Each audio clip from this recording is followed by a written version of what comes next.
Assalamualaikum. Perkenalkan saya dari Semarang, Malaysia atas nama Bapak Muhammad Yani. Jadi bagaimana latar belakang munculnya budaya wadah kubur dari kayu yang biasa didapat di gua-gua itu? Kayak di Toraja ada, biasa di Selayar ya ada beberapa daerah. Mungkin Ibu bisa jelaskan supaya nanti jelaskan juga ke siswa seperti itu. Karena kami tidak tahu persis. Iya Pak, perkenalkan saya Hasliana dari Balai Arkeologi Sulawesi Selatan. Jadi begini Pak, menurut yang saya ketahui, manusia terdahulu itu ketika dia sudah meninggal, seperti di Toraja, kematian seseorang itu tidak menghilangkan strata sosialnya. Jadi ketika dia sudah meninggal, dia masih tetap dihormati. Cara menghormatinya itu biasanya dibuatkan wadah kubur. Biasanya seperti erong, itu kayak yang di Toraja, dia ditempatkan di dalam gua, dan ada juga yang biasa ditempatkan di rumah adat seperti tongkonan. Budaya wadah kubur erong atau duni di Sulawesi Selatan itu dibawa oleh orang-orang Austronesia, dan dia bermigrasi dari Taiwan, yaitu Cina Selatan, sekitar sekitar 3.800 tahun yang lalu.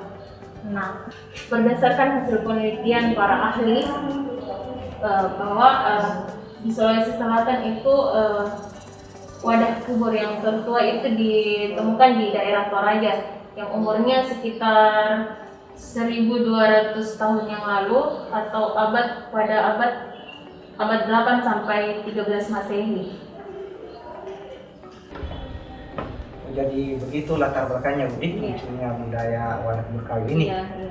Nah, selain di Toraja, di daerah mana saja itu ada budaya wadah kubur kayu yang seperti ini? Selain di Toraja itu, situs wadah kuburnya itu ada di daerah Enrekang, ada juga di Bulukumba, ada juga di Takalar, bahkan di Selayar juga ada Pak. Nah, selain di Sulawesi Selatan itu, ada juga di Sulawesi Tenggara, itu dia berada di daerah Kolaka Utara, di situs di Gua Lawatu dan Gua Wondula, dan di daerah Kolaka juga ada Pak. Selain tadi untuk dari budaya dan letak di mana saja wadah-wadah kubur itu berada, ada juga untuk bagaimana cara mengetahui bentuk-bentuk wadah kubur itu, dan ada juga cara analisis wadah kubur itu sendiri. Nanti di sana ada Pak Isbahuddin dari alumni arkeologi Unhas. Bagaimana bentuk dari wadah kubur kayu itu Pak yang biasa ditemukan di Sulawesi Selatan? Ada beberapa macam bentuk, misalnya ada bentuk perahu yang kayak seperti ini, kemudian ada yang bentuk kerbau, kemudian juga ada seperti bulat, oval, itu bentuk wadah kubur yang ada misalnya di salah satu contoh di Toraja dan mereka.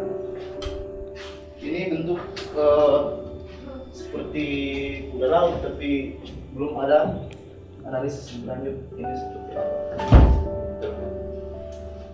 Oke, selanjutnya bagaimana cara menganalisis itu wadah kubur kayu itu Pak yang biasa ditemukan? Ada beberapa hal yang perlu diperhatikan dalam proses analisis. Misalnya kita mengamati dari segi misalnya bentuk, kemudian konteks. Nah, itu bentuk atributnya dan konteksnya. Konteks itu maksudnya? Maksudnya itu ada misalnya saya di Toraja, di lingkungan sekitar yang ada di sekitar area pemakaman atau kuburan yang ada di Toraja, kuburan batu. Sesuai keadaan alamnya Iya Pak, sesuai dengan lingkungannya. Kalau proses menganalisisnya itu Pak, kayak tadi tahap-tahapnya bagaimana Oh, ya. caranya atau tahapannya itu? Ada beberapa tahapan, misalnya kita melakukan pengamatan. Dilihat dari misalnya bentuk, gaya, dan teknologinya. Misalnya bentuknya itu dilihat dari ukurannya, berapa panjang lebarnya. Kemudian dari teknologinya, proses pembuatannya. Kita lihat dari mana caranya dibuat, apakah dia diukir seperti ini misalnya Pak. Nah, iya. Kemudian selanjutnya gayanya, gaya ukirannya seperti misalnya ada selur-selur seperti ini, sama ada model-model bentuk seperti ini. Penatannya, Ya. kalau itu tumbuhan. Ya, mungkin tumbuhan atau ini menyerupai hewan. Ini tumbuhan. Seperti itu Pak kalau kita melihat dari segi bentuk. Jadi tadi kalau prosesnya itu mulai dari pengamatan ya, Ya, pengamatan. pengamatan baru Pengamatan misalnya konteksnya, kemudian bentuknya. Ya. jadi kalau demikian tadi prosesnya, dengan melihat ini kita banding-bandingkan model ini macam-macam model. Ya. Apakah model ini menentukan usia atau tidak? Kira-kira kalau yang begini usianya berapa kira-kira? Bisa nggak dianalisis? Sepertinya susah Pak, kita harus biasanya itu pengamatan sementara biasanya. Oh, kira-kira seperti ini membandingkan dengan yang ada. Tapi ada analisis atau metode laboratorium yang biasa kita lakukan. Misalnya menggunakan radiokarbon C14 untuk melihat berapa usia erong yang ada di suatu tempat tersebut. Misalnya di Toraja atau yang Rengang yang tadi sebutkan. Di bawah itu menjadi apa? Kayak Sampel kajiannya di bawah ya. ke lab. C14 ya namanya. Namanya biasanya radiokarbon Radiokarbon 14. 14. Iya, C14. Oke, terima kasih Pak atas penjelasannya. Ya. Mudah-mudahan apa yang bisa dengarkan ini mulai dari pengamatannya sampai prosesnya itu, Ya, Pak. tentu kami berterima sekali kami ini akan menjadi bahan pelajaran yang sangat baik untuk anak-anak didik kami. Terima kasih Pak. Assalamualaikum warahmatullahi wabarakatuh. Waalaikumsalam.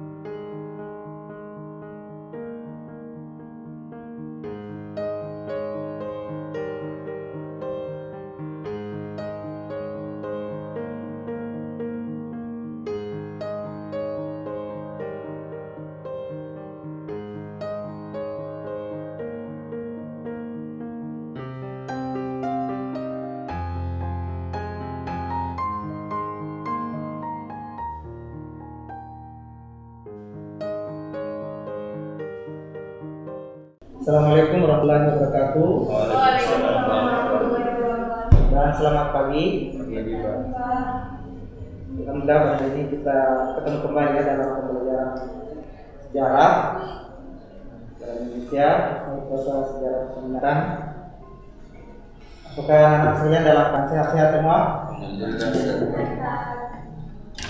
Jadi pada hari ini kita lanjutkan dari kita di KD 36 ya, yaitu mengevaluasi kelebihan dan kekurangan berbagai bentuk atau jenis sumber sejarah. Itu ada artefak, fosil, tekstual, non tekstual, dan sebagainya.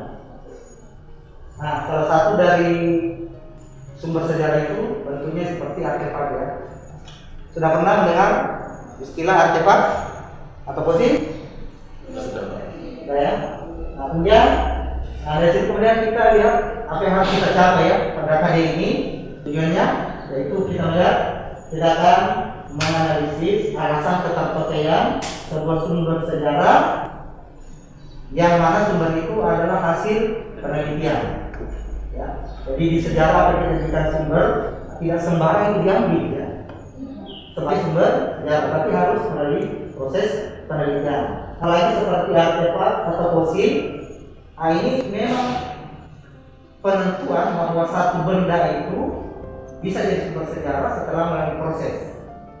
Nah, proses ini proses penelitian. Nah, siapa yang lakukan? Nah, untuk mengetahui bahwa artefak itu asli, ya, tidak sembarangan benda, bukan kami dari sejarah yang menentukan, ada ahlinya. Nah, hari ini dari mana? Nah, mereka inilah yang biasa disebut dengan istilah arkeolog. Ya, arkeolog. Ya, nanti Anda kalau lanjut lah ya, di perguruan tinggi bisa dicari. Nah, pernah dengar istilah arkeologi? Pernah? Nah, siapa yang bisa jawab? Arkeologi itu kira-kira apa? Jadi arkeologi, menurut yang saya ketahui, arkeologi itu merupakan ilmu kebudayaan yang mempelajari masa lalu atau kajian dari masa lalu yang terjadi sebelum-sebelumnya, sehingga kita di masa depan mampu mempelajarinya. Ada yang lain? Oke, Fitra bisa? Baga? Atau Ayu? Bisa Pak. Ya, Baga, silakan.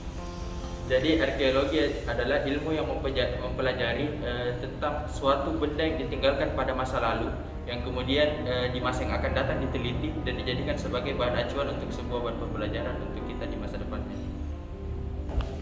Nah, arkeologi, sebagai kesimpulannya bahwa arkeologi itu mempelajari benda-bendanya itu ya. Nah, inilah yang diteliti oleh mereka pada arkeologi itu, menemukan bahwa suatu benda itu benar benda bersejarah. Contoh ya, kayu di sekitar kita kan banyak. Ya. Bisa saja kalau bukan orang arkeologi yang terbuka, kita nggak tahu yang mana benda itu peninggalan bersejarah manusia pada masa lalu, yang mana bukan. Nah, para arkeolog inilah yang menentukan bahwa ini barang bersejarah, ini bukan. Nah, salah satu ya benda bersejarah yang ditemukan oleh mereka dan harus kita jadikan acuan untuk pembelajaran kita pada ini adalah budaya wadah kubur dari kayu. Jadi orang dikubur bukan di tanah, tapi di kayu. Inilah disebut budaya wadah kubur kayu. Nah, ini mengenai ini kemarin saya ikut di tim penelitian dari Balai Arkeologi Provinsi Selatan ke Museum Galigoya di Benteng Purwodadi sana. Nah, di sana kami melihat berbagai macam bentuk wadah kubur yang ada di kayu itu. Nah, kalau sekarang itu yang banyak didapati, ya kalau nggak fokus dicari biasanya di Toraja banyak ya. Itu di Toraja namanya Ero, di Toraja namanya Ero. Nah, kemudian kalau di mereka namanya Duni. Selain itu ada juga di daerah Selayar ada ya, di Kota, ada Lewali ya, Mamasa, ya, Luwu ada juga. Kan Tekalar tidak ada, Selayar. Nah, kalau di Toraja itu menurut penelitian para arkeolog ya, mereka ini yang mengamati militer artefak itu ditemukan sekitar 1200 tahun yang lalu di daerah Toraja, sekitar abad ke-8 atau abad ke-13 ya. Nah, sampai sini siapa tahu ada pertanyaan dari Mas sekalian? Ada yang mau bertanya? Putri. Jadi kan tadi Bapak menjelaskan sedikit mengenai bahwa budaya wadah kubur kayu ini sering ditemukan dalam gua-gua. Pertanyaan saya, apa sih yang sebenarnya melatar belakangi budaya wadah kubur kayu ini yang sering ditemukan di dalam gua-gua? Bahwa apa yang melatar belakangi sampai ada budaya wadah kubur kayu ini? Ini pertanyaan bagus sekali ya. Jadi ya, kalau diketahui bahwa nenek moyang kita dahulu itu percaya ya, nah ini percaya bahwa meskipun seseorang telah meninggal dunia, itu tidak berarti bahwa terputus status sosialnya dari yang anak cucu yang hidup. Ya, ini titik poin pentingnya. Jadi meskipun mereka telah meninggal, mereka yakin bahwa yang meninggal itu tetap status sosialnya tinggi, dan oleh karena itu harus dihormati, wajib dihormati. Nah, bagaimana cara menghormatinya? Salah satunya adalah membuatkan wadah kubur dari kayu. Nah, dari segi kepercayaan bahwa itu latar belakang adanya wadah kubur ini dari segi keyakinan percaya. Nah, kemudian siapa yang bawa? Nah, itu nenek moyang kita. Kita 3.800 tahun yang lalu ada migrasi ya, orang-orang Austronesia dari Cina Selatan atau Yunan, Taiwan itu bermigrasi menyusuri pinggir daratan Asia ya, ada dua ya. Pinggir daratan Asia itu dari Cina, kemudian Vietnam ya, Kamboja, Laos itu, kemudian ke Thailand, baru ke Malaysia, melalui Aceh, Sumatera ini ke Jawa. Nah, kemudian jalur yang kedua dari Vietnam itu langsung masuk ke Sulawesi.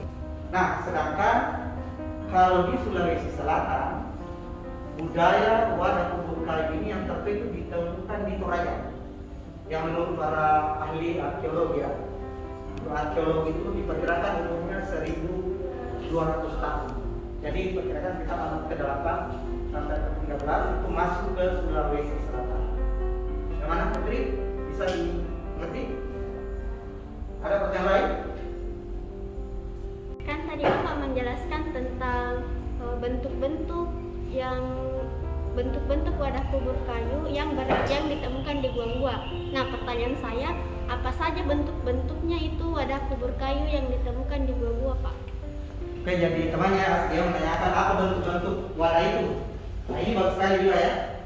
Ya, jangan sampai kita tidak terbayang bagaimana bentuknya. Itu memang bentuknya banyak, bermacam-macam. Itu kalau di Toraja terkadang bentuknya ada seperti tongkonan ya. Ada terkadang seperti kerbau, ya, dibuat itu kayu, ada yang kepalanya, itu seperti kerbau. Nah, di daerah lain ada seperti perahu, ya, ada seperti perahu, ada bahkan seperti babi. Jadi ini macam-macam bentuknya, tergantung kondisi sekitar budaya itu dikembangkan. Pernah lagi kita Wilayah-wilayah yang di Sulsel itu di mana saja yang ada, Pak? Dan juga apakah memang betul ada selain di Sulsel, mungkin Sulawesi Tenggara atau Sulawesi yang lain? Ya, bagus sekali dari Fitra ya pertanyaannya. Kalau bisa selatan katanya di daerah mana saja ada ya. Seperti tadi saya sampaikan, bahwa di Sulawesi Selatan itu yang terkenal ya, yang sama dengan Toraja itu Toraja. Ya. Tetapi kita jangan salah paham, bukan cuma di Toraja. Ya. Budaya wadah kubur kayu ini selain di Toraja itu ada di Indrakan. Ya. Ada di Mamasa ya, itu Polewali ya, Mamasa ada. Kemudian di Selayar, kemudian berang kita ada juga. Jadi kalau di Selayar biasanya bentuknya kayak perahu ya. Nah, kalau di Toraja itu bentuknya seperti tongkonan atau kerbau. Apalagi ada di Lukumba ya, ada. Takalar ada. Nah, itu. Nah, tadi kita tanyakan selain Sulawesi Selatan ada nggak kalau daerah Sulawesi yang lain? Banyak para arkeologi itu menemukan di daerah Kendari ya. Daerah Kendari itu juga ada, daerah Kolaka ya. Daerah Kolaka itu ada satu tempat itu ditemukan wadah kubur kayu juga. Jadi selatan, tenggara juga ada. Jadi memang kita itu menyebar ya budaya Sulawesi Selatan. Oke, siapa lagi? Dari mana? Silakan Anda. Ini mau tanyakan Pak tentang cara mengidentifikasi wadah kubur kayunya ini Pak. Kan sampai sekarang itu di beberapa daerah, contohnya Toraja masih digunakan tuh wadah kubur kayu. Nah, terus dari dari penjelasan sebelumnya kalau wadah-wadah itu ditemukan di gua-gua. Nah, pertanyaannya saya Pak, bagaimana caranya kita menganalisis atau mengidentifikasi wadah-wadah kayu itu sehingga dapat membuktikan bahwa ada memang wadah kayu yang sudah berusia ribuan tahun di sana, dan bagaimana caranya membedakan dengan wadah kayu yang mungkin baru-baru digunakan oleh orang masa kini, Pak? Oke, bagus sekali ya pertanyaan dari anak Bagas. Nah, ini dia tadi ya, yang kita di awal pembelajaran saya sampaikan bahwa kita memang harus menganalisis alasan tentang pakaian sebuah sejarah. Maksudnya artefak. Apakah benda itu layak memang benar-benar bersejarah atau bukan? Ini bagus sekali ya. Jadi perlu memang penelitian, dan inilah tugasnya ahli arkeologi. Dialah yang melakukan semua itu. Bahwa ada memang langkah-langkahnya. Biasanya yang pertama itu ada pengamatan atribut namanya. Atribut itu kan tanda-tanda. Jadi itu dilakukan pengamatan. Nah, ini biasanya ada 3 pengamatan. Itu saja baru satu langkah sudah 3 langkah. Ada namanya pengamatan terhadap atribut bentuk. Jadi ya bentuknya. Bagaimana bentuk dari wadah itu? Ada pengamatan teknologi, atribut teknologinya. Jadi bagaimana caranya wadah itu dibuat. Kemudian ada lagi pengamatan terhadap atribut gaya. Itu biasanya ada motif-motifnya. Nah, kalau yang dibuat sekarang motifnya beda dengan yang dibuat ribuan tahun yang lalu, ratusan tahun yang lalu. Yang kedua ada pengamatan konteks. Maksudnya konteks di mana wadah kubur kayu itu ditemukan. Contoh, yang ditemukan di Toraja. Beda dengan yang ditemukan misalnya di Selayar. Nah, ini pengamatan dari segi konteks ya. Nah, kalau di Toraja kan konteksnya pedalaman, nah, maka gayanya lain. Bentuk pematangannya apa konteksnya ya? Nah, maksudnya apa? Kalau di Toraja pedalaman, orang bertani, maka gaya dari wadah kubur kayu itu biasanya bentuknya seperti kerbau. Nah, itu di Toraja cocok memang. Nah, kemudian yang di Selayar, nah, bagaimana lagi konteksnya? Selayar itu kan pulau dikelilingi laut. Nah, sebagai pulau berhubungan dengan laut, maka wadah kubur kayunya itu bentuknya perahu. Nah, itu namanya pemetaan konteks. Ya, kemudian itu dua ya. Yang ketiga, penentuan waktunya, penanggalan. Apakah ini dipakai sekarang atau dulu? Nah, ini tidak gampang. Nah, ini betul-betul memerlukan juga bantuan dari IPA ya. Nah, itu ilmu kimia. Jadi sampel kayu itu dibawa ke laboratorium, diteliti umurnya kayu ini sudah berapa tahun. Ya, kentara kalau baru-baru bikin ya, kentara sih bahwa ini yang baru. Kalau yang tua ya masih juga. Nah, ini. Kemudian yang terakhir itu ada namanya kajian motifnya atau bentuknya, motif hiasnya itu dikaji lihat. Karena ini nanti akan menentukan status sosial orang yang meninggal itu. Nah, lihat motif hias yang digunakan. Nah, itu menentukan bagaimana yang meninggal atau yang dikubur di wadah. Ya, saya kira pertanyaan dari anak-anak sekalian bagus sekali semua. Nah, sehingga pada hari ini kita mendapatkan ya pelajaran tentang bagaimana arkeologi, bagaimana artefak, suatu artefak dijadikan sebagai sumber sejarah dan itu adalah jasa besar dari para arkeolog. Demikian, Assalamualaikum warahmatullahi wabarakatuh dan selamat pagi.